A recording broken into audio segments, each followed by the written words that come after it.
नमस्कार विद्यार्थीहरू।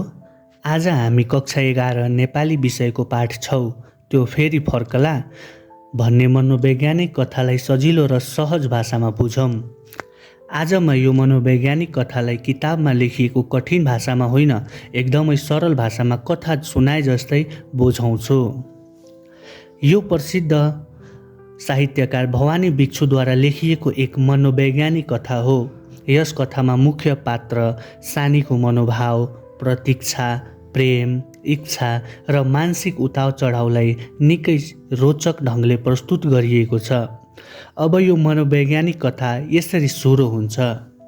त्यो फेरि फर्कला भन्ने कथाको मुख्य पात्र सानी हुन्। सानी आफ्नो जीवनमा आएका केही घटनाका कारण भावनात्मक रूपमा एक्लिएकी र दुखी छिन्। उनको जीवनमा एकजना अपरिचित पुरुषको आगमन हुन्छ। त्यो पुरुष केही समयका लागि सानीको जीवनमा आउँछ र उसको मनमा छुट्टै किसिमको आशा, आकर्षण र भावनात्मक सम्बन्ध पैदा हुन्छ।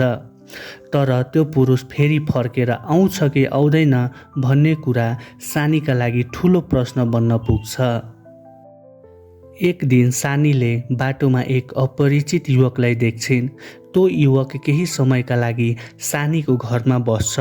उसको व्यवहार र उपस्थितिले सानीको मनमा नयाँ भावना जन्माउँछ। सानीले आफूभित्रको एक्लोपन केही कम भएको महसुस गर्छिन्। युवकसँगको छोटो भेट र कुराकानीले सानीको मनमा उसको सम्झना बस्छ। युवक आफ्नो बाटो लागेपछि भने सानी उसको प्रतीक्षामा बस्न थाल्छिन्। उसको मनमा बारम्बार एउटै प्रश्न आउँछ, त्यो फेरि फर्कला?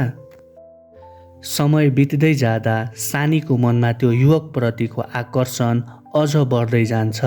युवकसँग बिताएको छोटो समयलाई उनले बारम्बार सम्झिरहन्छन्।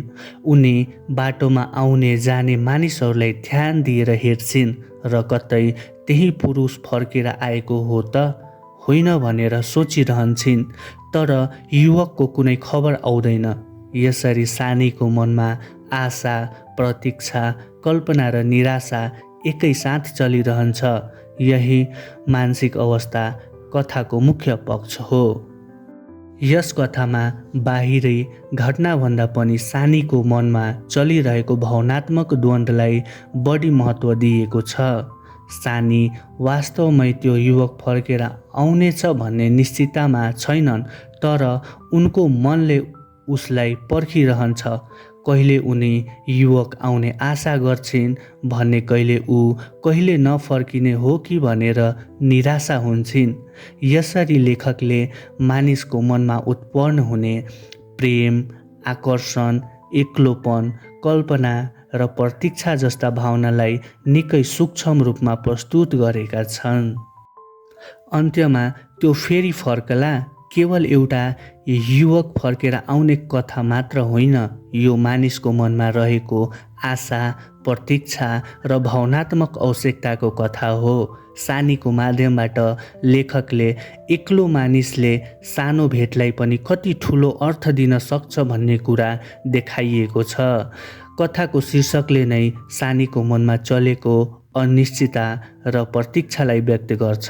त्यसैले यो कथा पढ्दा हामीले घटनाभन्दा पनि पात्रको मनोभाव र मानसिक अवस्थाले बुझ्नुपर्छ।